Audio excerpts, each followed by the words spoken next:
So I see a lot of people are trying to paint those of us who are not supporting our Prime Minister's stance in the whole Venezuela-US standoff as unpatriotic. They are labeling us as unpatriotic. And I mean, Amory Brown has spoken. He is not the first person, by the way. There are persons in the international community that are throwing around the whole idea that our Prime Minister could have to face the International Criminal Court.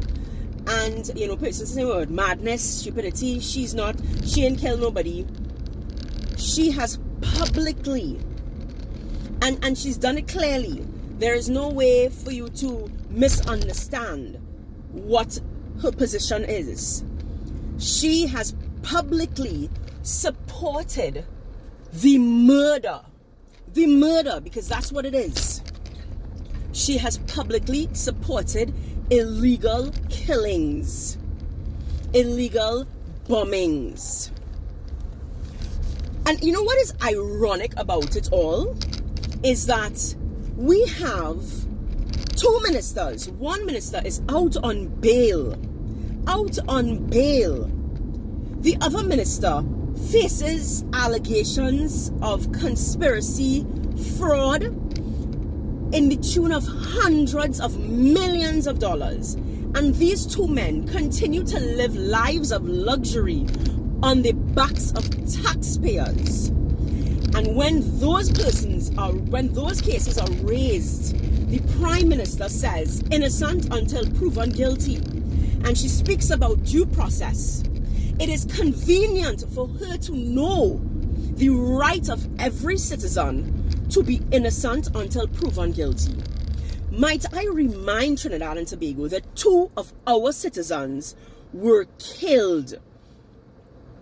Two of our own citizens were killed. So yes, I love my country, but make no mistake, I love God more. And God has a problem with murder.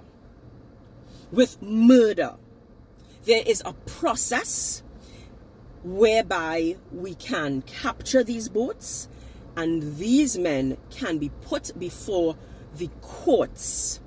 There is a space for the court.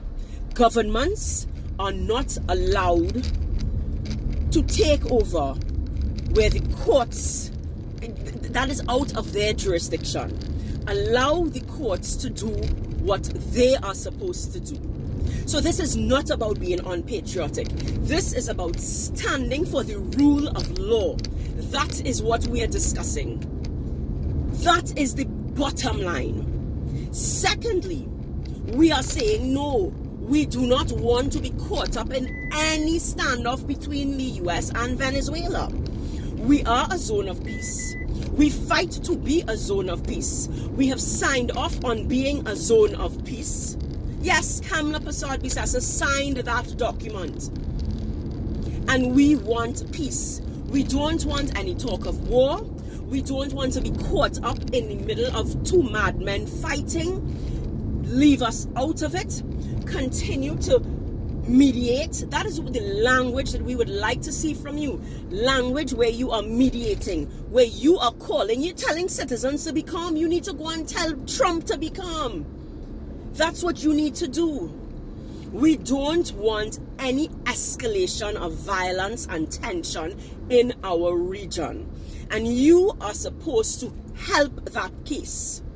Not make it worse. Not use reckless language like kill them violently. Would you use that language? We lose $5 billion to corruption every year. Do you think, as citizens, do you all really think that them small pirogue is our greatest problem? White collar crime is our greatest problem.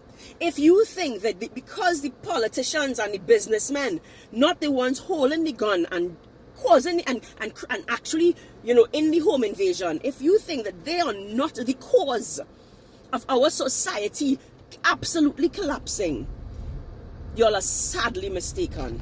And yet, these people, look at Steve Ferguson. how many years? But he has had the luxury. He has had the luxury of going before the courts to try to clear his name. Those 2 young men that died, those Trini men that died, their parents don't get to clear their name and come back. They don't get that opportunity. So this is not about being unpatriotic. In fact, it is unpatriotic that we allow the US to kill our sons. Those are sons of Trinidad and Tobago, and they cannot paint them as criminals without their day in court. That is unpatriotic. To simply paint our young men as criminals without their day in court, that is unpatriotic. We must stand up and say no. We believe in the rule of law. And as a lawyer, as a senior counsel, Kamla Persad-Bissessar cannot conveniently quote our constitutional right to be innocent until proven guilty when it comes to David Lee and Munilal.